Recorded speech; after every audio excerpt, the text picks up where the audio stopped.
that's where the picture at the 125th has been hanging ever since. The other picture's going to be on that same wall. So it kind of shows a bit of the legacy from 125 to 150 and so on. So another thing that I thought was really fun are these things. You know what they are? Yeah, they're offering things. I think we should use these today. We should. I first thought that's a butterfly thing, but no, you know what it was? Hey, put your money in here, and then the usher, if you weren't quite, they can nudge you a little bit. So, come on, right? So anyway, it was fun to discover some of these things. We used it in the service earlier this morning. This bell, we discovered actually like Wednesday last week. They were in the closet looking for something, discovered this whole other box of stuff. So one of the things we're going to be doing as we wrap up and put things away is mark and put in tubs so that at 175 years, those folks won't have to go discovering here and there. Anyway, but this bell was given to the Dunbar Zion Evangelical Church by Charles and Henrietta Kaiser about 1885. So when was that first class meeting? 1865. So 20 years, they have a bell. The church didn't have the bell, so this bell was used each Sunday to start the church and the Sunday services. Isn't that cool? So this will be among our historic elements. Also, please don't forget, if you haven't had a chance, if you go through the hallway over here toward that back corner, on the right is the library, and there's a display of lots of really cool pictures. There's a picture of all the pastors who have served these churches over the years, except for Sharon Werner and Mark Peters. They're going to get their pictures to us. So then we'll have a complete version. We talked about that, so that'll be good. But please check that out. There's some scrapbooks and lots of good things to see in there. Some of the early songbooks and the liturgies for worship are in there, sung in German. And remember, it was those early German people, German-speaking people. They wanted to have a church. They wanted to gather. And that's how it all started. So we have some pictures put together. Are they good to go? I'm waiting for you to sing the hymn. Well, we got a hymn to sing. When in doubt, follow the program. Thank you. Yes, so as the colors and everything bring us together, we're going to sing Bind Us Together. Thank you.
I think, Alan, what we'll do, because I know that Karen needs to shift, why don't you share your song with us at this point?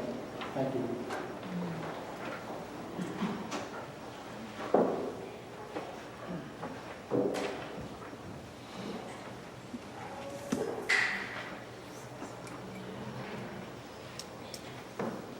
song was written in 1999, and to me, the words of the song tell it like it is.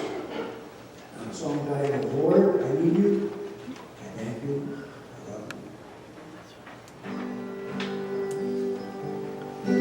As the hours, the days, and years go by, there's one thing I've discovered so true. As each hour, each day, and each year goes by, the more, oh Lord, I need you. Lord, I need you. Lord, I need you. Not a day should go by when I do not cry. Lord, I need you. I've given so much in this life, and God, my cup runneth over, it's true. For without you, my Savior, the Son, oh, what would I do? Lord, I thank you. Lord, I thank you. I'm so glad that you come and the victory won. Lord, I thank you. Unworthy am I of His love divine. My transgressions are many, it's true. But He washes afresh in the crimson flood. Oh Lord, I love you. Lord, I love you. Lord, I love you. Forgive my sin again and again. Lord, how I love you. You forgive my sin again and again. Lord, how I love you.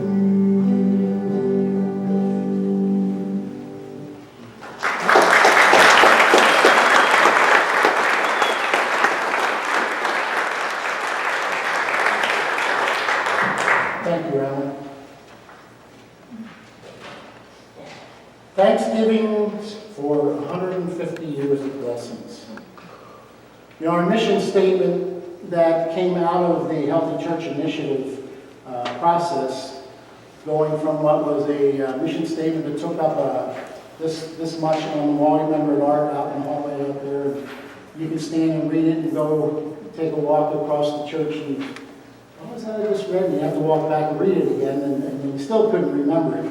Well, that got downsized, and we had a little two-sentence phrase.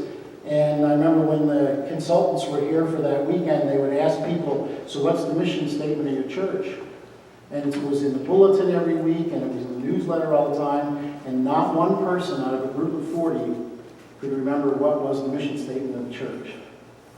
And so as the group kept meeting, finally it just popped out, oh, our mission is loving God and serving people. And as soon as that came out, our graphic artist, you remember who she is, right? Sarah just kind of started doodling. All of a sudden, and talk about the Holy Spirit being right in your midst, the image that was coming together of loving God, serving people, and sort of like that heart-shaped thing with the arms outstretched. Wonderful, wonderful. And as we began to discover how that is ever calling us forward, as we began to plan for this day, we began to realize the DNA of all those who have gone before us that have taken the next leg of the journey and the next leg of the journey. Really what they were doing is loving God and serving people. This church and all the aspects of who we are is what I believe was really the DNA that made the Healthy Church Initiative work. Because it really wasn't anything new for these people. It's just we had to step back and realize that we're just taking it that next leg of the journey. And so, in our gospel imperatives for our conference, growing in love without a neighbor, reaching new people, healing a broken world, that too is what we've been about and continue to be about. And I added those words yesterday, today, and tomorrow. And so we're going to jump into some slides. I thought I was going to have a clicker, but we'll make it work because it wasn't happening. So I'm just going to ask Karen if she'll just kind of pop up the pictures and we'll take a look at the journey together. And I think we have pictures that will arrive.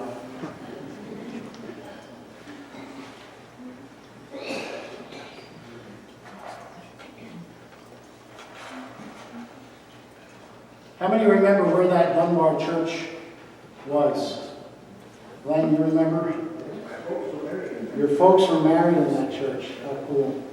There's a little tidbit that was in the 125th. There seems to be good stories from the Dunbar church, and then there was the Walnut Lake church. Both of those churches have cemeteries that we still oversee. The Dunbar Cemetery is an active cemetery over by the Hankerson Farm. The Walnut Lake Cemetery is not active, but it's out in the country, and we keep it mowed and respectable. But one of the things I learned from the Walnut Lake Church says, an interesting note, Mildred Gray Hansen. Does anybody remember her? Mildred Gray Hansen was baptized and confirmed at the Walnut Lake Church, so similar story as your folks being married. The Walnut Lake Methodist Church became a member of Wells Central Methodist Church, and since the merger belongs to the United Methodist Church of Wells. So we, as a group of former Walnut Lake members, can't think of anyone else who was both baptized and confirmed in the Walnut Lake Church, who was continued in the Central Methodist, and then merged into the Wells United Methodist Church. How cool is that? So, your folks, were they able to go beyond Dunbar very far? Okay, so but you're a product of them, so you kind of came through those. Do we have pictures yet?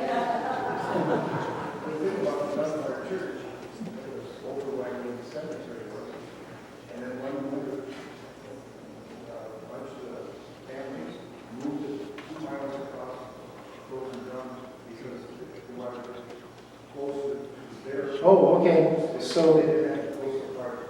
So a bunch of the folk got together and lifted it up and moved it 2 miles across the fields because they wanted to be closer to Wells.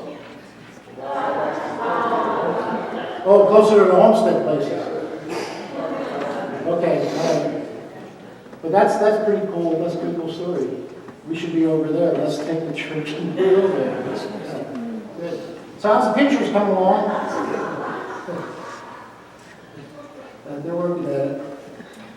So, any other good stories about Dunbar? Remember any other stories? John, here, let's get a mic going. I can share one quick. We're recording some of this stuff.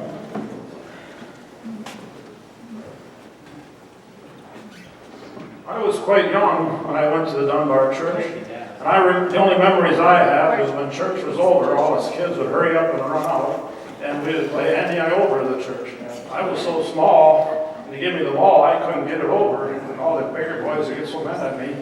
But now I go look at the church, it's out at Jerry Newmore's farm, and the church was so small, I couldn't understand why I couldn't get that ball. So you hold the mic there for a minute. I want to say a word. So Dunbar Church, eventually, as it was growing, then it was decided that they should move to town.